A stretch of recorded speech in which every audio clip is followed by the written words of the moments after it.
Diabetes problem है insulin secretion का या इंसुलिन के एक्शन का या इन दोनों का, कि इंसुलिन की प्रोडक्शन का भी प्रॉब्लम है और इंसुलिन के एक्शन में भी प्रॉब्लम आ रहा है। डायबिटीज़ एक मेटाबॉलिक डिसऑर्डर है जिसमें शुगर लेवल्स हाई रह रहकर बॉडी के ऑर्गन्स डिसफंक्शन करना शुरू कर देते हैं, यानी उनका फंक्शन डिस्टर्ब हो जाता है और वो डिस्टर्ब फंक्शन के बाद उन ऑर्गन्स को डैमेज पहुंच जाता है और एंड स्टेज के अंदर उन ऑर्गन्स का फेलियर भी हो सकता है। इसमें ख़तरे की बात यह है कि अनडायग्नोज्ड केसेस ऑफ डायबिटीज़ भी बहुत ज़्यादा हैं और जो डायग्नोज्ड केसेस हैं उनके अंदर कॉम्प्लिकेशन होने का ख़तरा ज़्यादा होता है अगर उसको प्रॉपरली कंट्रोल ना किया जाए। तो आए डायबिटीज़ को आज समझते हैं ताकि हमें उसको कंट्रोल करने में आसानी रहे। मेरा नाम डॉक्टर फ़ारूक हसीब है, आप मुझे जानते ही हैं। डायबिटीज़ की मैनेजमेंट के अंदर medication, food therapy, calorie count, weight loss, sleep management, stress का कंट्रोल, रेगुलर फिजिकल एक्टिविटी, ये सारी चीज़ें मिला के रोल प्ले करती हैं। डायबिटीज़ का डायग्नोसिस कैसे होता है? उससे बहुत पहले प्री डायबिटीज़ या इंसुलिन रेजिस्टेंस चलती रहती है और ये महीनों नहीं बल्कि सालों तक चलती रहती है और वो मुख्तलिफ वार्निंग साइंस भी देती है कि उसको ठीक कर लिया जाए, उसको कंट्रोल कर लिया जाए और रिवर्स कर लिया जाए और डायबिटीज़ में फॉल ना किया जाए। टेस्ट करने के जो बड़े तरीके हैं उसमें फास्टिंग ग्लूकोज है, शुगर को इकट्ठा 75 ग्राम दे के 2 घंटे बाद उसका लेवल चेक करने वाला टेस्ट है। उसके अलावा HbA1c है जो 3 महीने वाला टेस्ट है। ऑल्दो कि ये बहुत रिलायबल नहीं है, इसमें बहुत से फैक्टर्स हैं जो उसको चेंज कर देते हैं उसकी वैल्यू को, इंटरप्रिटेशन को।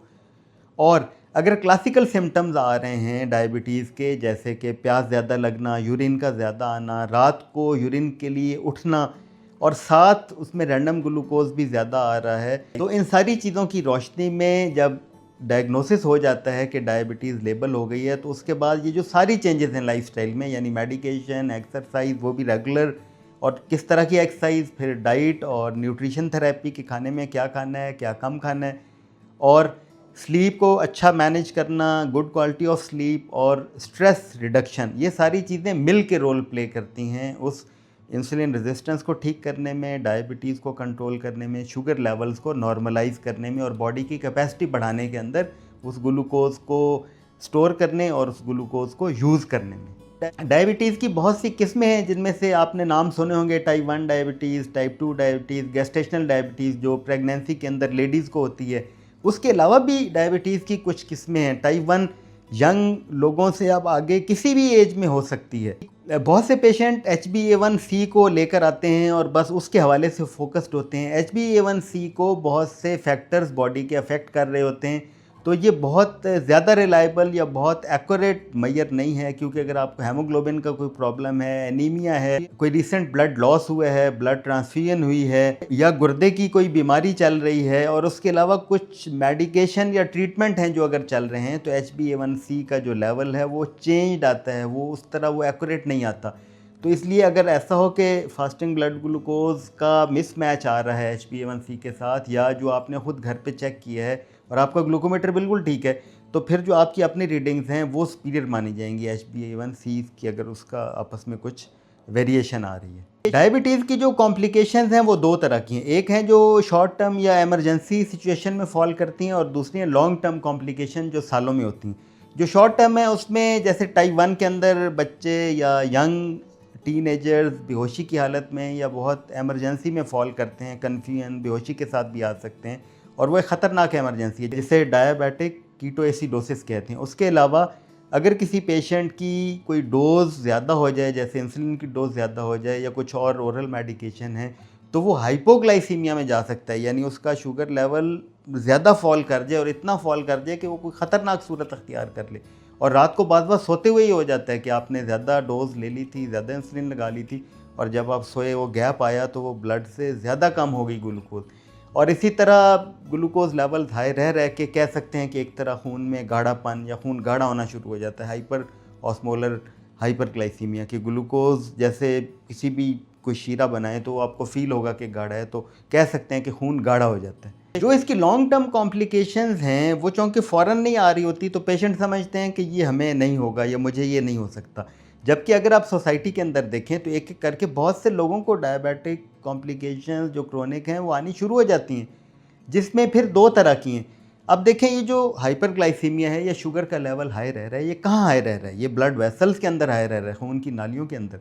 तो खून की नालियों के अंदर की जो दीवार है उसमें ब्लड ग्लूकोज लेवल मुसलसल हाई रह रहा है कि वो अंदर से दीवारें डैमेज हो जाती हैं, उनमें सोजन इन्फ्लेमेशन रहती है और उनके जो अंदर की तरफ है उसमें बहुत सी चीज़ें जमना शुरू हो जाती हैं, उनका फंक्शन, उनका स्ट्रक्चर वैसा नहीं रहता जैसे होता है। तो अब जहाँ जहाँ वो ब्लड वेसल्स जा रही हैं वहाँ वहाँ पे उन ऑर्गन्स को वो ख़राब कर देती हैं। यानी अगर सर से शुरू करें तो सबसे ऊपर यहाँ दिमाग है, तो फालिज का ख़तरा बढ़ जाता है, क्योंकि अगर वो खून की नालियाँ जो दिमाग में जा रही हैं उनके अंदर प्रॉब्लम है तो वो ब्रेन के अंदर उसके इफ़ेक्ट्स आएंगे। आँख के अंदर जब वही नालियाँ जो ब्लड वेसल्स हैं वो ख़राब होती हैं तो कई तरह के मसाइल करती हैं। सामने लेंस होता है, लेंस में कैटरेक्ट कर सकती हैं, उसके पीछे जो पूरा आई बॉल के अंदर प्रेशर है ग्लूकोमा कर सकती हैं। जो आँख का पर्दा है पीछे जहाँ पे ये सारी चीज़ों का इम्प्रेशन बनता है वहाँ पे वो मुख्तलिफ़ तरह के हैमरेज, कोई ब्लीडिंग और इवन ब्लाइंडनेस कर सकती हैं, जिसको रेटिनोपैथी कहते हैं कि रेटिना के अंदर ख़राबी हो जाती है और वो रेटिना देखने के काबिल नहीं रहता। उसके बाद नीचे आए दिल के अंदर, अगर वो ब्लड वेसल्स के अंदर की तरफ चीज़ें जम रही हैं या ब्लड वेसल्स की अंदर की दीवार ख़राब हो गई है तो हार्ट अटैक का चांस बढ़ जाता है। एंजाइना, हार्ट अटैक, दिल की बीमारियां, दिल की नालियों की ख़राबी, उनकी बीमारियां। उसके बाद गुर्दों में अगर वही असर आता है तो गुर्दों के अंदर गुर्दों का फेल हो जाना, नेफ्रोपैथी, यानी गुर्दों की खून की नालियाँ ख़राब रह रह के गुर्दे डैमेज हो जाते हैं। बट खून की जो बड़ी नालियाँ हैं और जो लंबी नालियाँ हैं जैसे जो टांग में जा रही हैं, उनके अंदर जब मुसलसल प्रॉब्लम रहता है तो डायबिटिक फुट, यानी कोई ज़ख़म हो जाता है पाँव में, वो सही नहीं होता। दो वजह होती हैं, एक तो ब्लड सप्लाई उस तरह प्रॉपर नहीं होती क्योंकि ब्लड वेसल्स डैमेज्ड हैं, वो ना वहाँ न्यूट्रिशन जाती है, ना उस तरह ऑक्सीजन जाती है, ना वहाँ पे जो बॉडी का हीलिंग मैकेनिज़्म है या वाइट ब्लड सेल्स है वो उस तरह पहुँच पाते हैं। तो इन्फेक्शन फैलते फैलते गैंग्रीन या ज़ख़म इतना ख़राब हो जाता है कि पाँव काटने तक नौबत आ सकती है। इसी तरह डायबिटीज़ के अंदर नर्व्स डैमेज हो जाती हैं। नर्व्स वो चीज़ें हैं जो ब्रेन और फिर ये स्पाइनल कॉर्ड, यानी ब्रेन का जो नर्वस सिस्टम है, जो इलेक्ट्रिकल वायर्स हैं जो पूरी बॉडी के अंदर फैली हुई हैं, तो उन नर्व्स को नुकसान पहुंचता रहता है। और ये जो पेरिफेरल न्यूरोपैथी है वो, यानी जैसे पाँव के अंदर जो नर्व्स डैमेज हो जाती है, तो ये शुरू से ही एहतियात को लेके चलना होता है ताकि वो परमानेंट या इरिवर्सिबल डैमेजेस से पहले आप उसको रोक लें। क्योंकि जब डैमेज चीज़ें हो जाती हैं तो सब भाग पड़ते हैं। डैमेज से पहले उसको रोकना बहुत इंपॉर्टेंट है कि जो नेचुरल हेल्दी चीज़ आपको मिली है वो वैसे ही सही काम करती रहे। आप ग्लूकोज लेवल्स को कंट्रोल करें, आप अपने लाइफस्टाइल को मैनेज करें, आप रेगुलर एक्सरसाइज करें। अगर स्मोकिंग करते हैं, अल्कोहल कंजम्पशन करते हैं या डैमेजिंग और टॉक्सिक चीज़ें खा पी रहे हैं तो उनको रोक दें। टाइप 2 डायबिटीज़ और मेटाबॉलिक डिसऑर्डर के अंदर बहुत सी और चीज़ें भी हो रही होती हैं, यानी फैट स्टोरेज हो रहा होता है, मोटापा हो रहा होता है, वज़न बढ़ रहा होता है, फैटी लिवर चल रहा होता है, हाइपरलिपिडीमिया यानी लिपिड्स, कोलेस्ट्रॉल, इनके लेवल ज़्यादा चल रहे होते हैं। लेडीज़ के अंदर पीसीओज हो सकते हैं, जेंट्स के अंदर इरेक्टाइल डिसफंक्शन होता है। बीएमआई ज़्यादा रहने की वजह से जो कॉम्प्लिकेशंस और इफ़ेक्ट्स हैं वो आना शुरू हो जाते हैं। और शुगर हाई होने से कुछ कैंसर की टाइप्स हैं जिनका ख़तरा बढ़ जाता है, जैसे ब्रेस्ट कैंसर, बड़ी आंत का कैंसर, पैनक्रियाज का कैंसर, जिगर का कैंसर। इसी तरह दांतों की और ये जो ओरल हाइजीन है माउथ की, ये ख़राब रहने से, क्योंकि शुगर लेवल्स हाई हैं तो मुख्तलिफ़ तरह की इन्फेक्शन ज़्यादा होती हैं। यूरिन के अंदर यूटीआई ज़्यादा होती हैं, यूरिन की इन्फेक्शन। मुंह के अंदर मुख्तलिफ़ तरह की फंगल और बैक्टीरियल इन्फेक्शन ज़्यादा होती हैं और दांतों की सेहत ख़राब होती चली जाती है। ज़बान पे मुख्तलिफ़ तरह की सेंसेशंस आ सकती हैं या चखने की जो हिस्स है वो ख़राब हो जाती है। मैनेजमेंट की तरफ अगर आएँ और इन सारी कॉम्प्लिकेशंस को रोकना एक बड़ा मकसद होता है। एक तो ये है कि आपको डायबिटीज़ यानी हो ही ना, कि अगर आप प्री डायबिटीज़ में हैं, आपको आइडिया हो गया है, फील हो रहा है कि आप प्री डायबिटीज़ में हैं, तो आप उसको वहीं पे रोक लें बल्कि रिवर्स कर लें। और दूसरा, अगर डायबिटीज़ हो गई है तो अपने ग्लूकोज लेवल्स को इतना अच्छा मैनेज करें, इतना अच्छा कंट्रोल करें कि ये कॉम्प्लिकेशंस ना हों। और कॉम्प्लिकेशंस ही होने के लिए काफ़ी टाइम लगता है, महीने सालों लगते हैं, तो उसमें आपके पास टाइम होता है, आप इफ़ेक्टिवली उनको अगर कंट्रोल करें तो ये कंट्रोल हो जाती हैं। जैसे फूड और न्यूट्रिशन इसमें बहुत इंपॉर्टेंट है, क्योंकि बॉडी में जो ग्लूकोज के जाने का मेन रास्ता है वो क्या है, वो आपका मुंह है कि खुद अपने हाथ से खाया होता है। तो पेशेंट्स को आइडिया नहीं होता, वो कुछ चीज़ों से तो परहेज़ कर रहे होते हैं, लेकिन कुछ ऐसी चीज़ें जो बॉडी में पूरी तरह ग्लूकोज में कन्वर्ट हो जाती हैं, स्टार्चेस और रिफाइंड कार्बोहाइड्रेट्स, वो खा रहे होते हैं। स्नैक्स के अंदर बहुत सी ऐसी चीज़ें खा रहे होते हैं, वो समझते हैं ये हेल्दी हैं, जबकि वो उनको नुकसान पहुंचा रही होती हैं। कुछ नेचुरल फूड्स के बारे में लोग ये समझ रहे होते हैं कि ये हेल्दी हैं, जबकि वो पूरी तरह अंदर ग्लूकोज को ही जाके बढ़ा रही होती हैं। इसी तरह एक्सरसाइज और फिजिकल एक्टिविटी बहुत इंपॉर्टेंट है, क्योंकि बॉडी की जो मेजर कंजम्पशन है या स्टोरेज कैपेसिटी है ग्लूकोज की, वो मसल्स के अंदर है। अब मसल मास जितना ज़्यादा होगा, मसल्स जितने स्ट्रॉन्ग होंगे, तगड़े होंगे, उतना ही ज़्यादा वो ग्लूकोज को स्टोर भी करेंगे और एक्सरसाइज के अंदर वो उस ग्लूकोज को कंज्यूम भी करेंगे। एक्सरसाइज की अब फिर कई टाइप्स हैं। एक है एरोबिक्स, जिसको ज़्यादा लोग समझते हैं कि रनिंग, जॉगिंग, स्विमिंग, साइकिलिंग, जिसमें हमें सांस फूल जाता है, बॉडी के बड़े मसल ग्रुप्स यूज़ होते हैं टांगों के जिस तरह। इसके साथ जो बहुत इंपॉर्टेंट है वो है रेजिस्टेंस ट्रेनिंग या मसल स्ट्रेंथ ट्रेनिंग, जैसे जो जिम के अंदर एक्सरसाइजेज होती हैं, या अगर कल्चर की वजह से जिम नहीं जा सकते, जैसे लेडीज़ बहुत सी जिम नहीं जाती, तो वो घर के अंदर अपने ही बॉडी वेट को यूज़ करते हुए बहुत सी एक्सरसाइजेज घर पे अपने रूम में, बेडरूम में कर सकती हैं।